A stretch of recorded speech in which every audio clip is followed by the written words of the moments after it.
തീർച്ചയായിട്ടും എല്ലാവരെയും അവളുടെ എതിരാക്കുകയും എല്ലാവരും വെറുപ്പിക്കുകയും പിന്നെ തീർച്ചയായിട്ടും സ്ത്രീ പ്രേക്ഷകർക്ക് ഇഷ്ടപ്പെടുന്ന രീതിയിലുള്ള കരച്ചില് അങ്ങനെയുള്ള പാവ വെച്ചുള്ള കണ്ടന്റ് കാര്യങ്ങളൊക്കെ ആയിട്ട് തന്നെയാണ് അവൾ വന്നത്. തീർച്ചയായിട്ടും ആ സീസണിൽ ഏറ്റവും മികച്ച ഗെയിമർ അനീഷ് ആണെന്ന് പറയും. അനീഷ് വന്നത് എല്ലാവരും വെറുപ്പിച്ചുകൊണ്ടായിരുന്നു, ഭയങ്കരമായ വെറുപ്പീരായിരുന്നു. അത് അനീഷിന്റെ ഗെയിമാണ്. അത്രയും വെറുപ്പീര് വന്നിട്ട് ഇയാൾ പിന്നെ ഒരു അക്ഷരം പോലും മിണ്ടാണ്ടിരിക്കും. അപ്പം ബാക്കിയുള്ളവർക്ക് ഭയങ്കരമായിട്ട് ദേഷ്യം അനീഷിനോടുണ്ടാവും.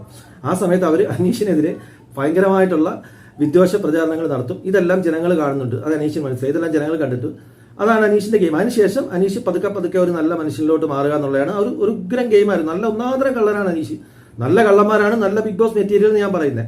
പക്ഷെ ആ ഗെയിം പാളിപ്പോയത് അവസാന നിമിഷങ്ങളിൽ അനുമോൾക്കെതിരെ കുറെ ആൾക്കാർ വന്ന് ഭയങ്കരമായിട്ടുള്ള വിദ്വേഷ പ്രചരണങ്ങളെല്ലാം കൂടെ നടത്തിയപ്പോൾ ഈ സെന്റിമെന്റ്സ് മൊത്തം കൂടെ അനുമോൾക്ക് കിട്ടിയും സ്ത്രീ പ്രേക്ഷകരുടെ ഇടയിലൊക്കെ പ്രത്യേകിച്ച് ഭയങ്കരമായ രീതിയിൽ അനുമോൾക്ക് കിട്ടി. അല്ലെങ്കിൽ അനീഷ് അവിടെ ഇടപെട്ടിരുന്നെങ്കിൽ, തീർച്ചയായിട്ടും അനുമോളുടെ സപ്പോർട്ടിൽ നിന്നുകൊണ്ട് അനീഷ് അവിടെ സംസാരിച്ചിരുന്നെങ്കിൽ അനീഷിന് ചിലപ്പം പല ഇരട്ടപ്പേരുകളും വീണെങ്കിലും തീർച്ചയായിട്ടും അനീഷിന്റെ വോട്ട് പോകത്തില്ലായിരുന്നു.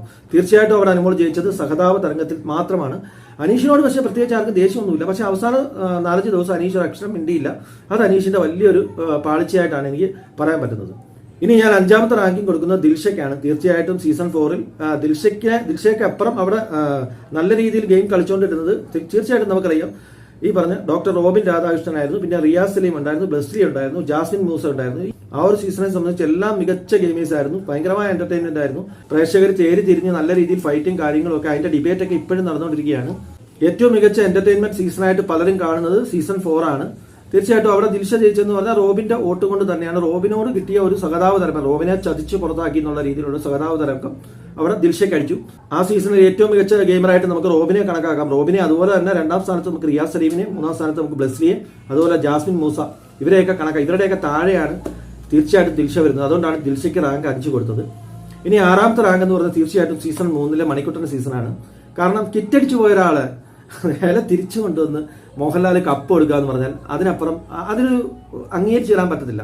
അതുകൊണ്ട് മാത്രമാണ് മണിക്കുട്ടൻ റാങ്കിങ്ങിൽ 6ാമത് പോയത്.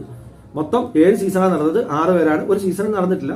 ആ സീസണിൽ രജിത് കുമാർ തീർച്ചയായിട്ടും ഏറ്റവും മികച്ച ഒരു ഗെയിമറായിരുന്നു. ഏറ്റവും ക്രൂക്കഡായിട്ടുള്ള തന്ത്രശാലിയായിട്ടുള്ള എല്ലാവരും എന്നെ ഒറ്റപ്പെടുത്തുന്നേ എന്നുള്ള രീതിയിൽ തന്നെ നിന്ന് അയാളുടേതായ ഒരു ഗെയിം കളിച്ചു. ആ ഗെയിം വിജയിച്ചു.